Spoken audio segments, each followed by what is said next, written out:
তো এই নিমকি ডিজাইনের ব্লাউজ বানাতে দুই দুই করে কিন্তু একটা চৌকা শেপের কাপড় কেটে নিয়েছি।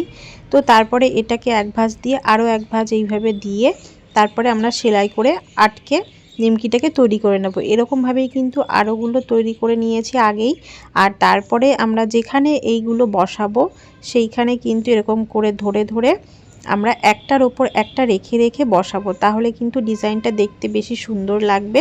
তো তোমরা যদি একটু বড় সাইজের নিমকি করতে চাও তাহলে তোমরা সেখানে সেইভাবে বাড়িয়ে নেবে, দুইয়ের জায়গায় আড়াই নিয়ে নেবে এইভাবে। তো দেখো তার উপরে আমি লাইনিংয়ের উপরে বসিয়েছি।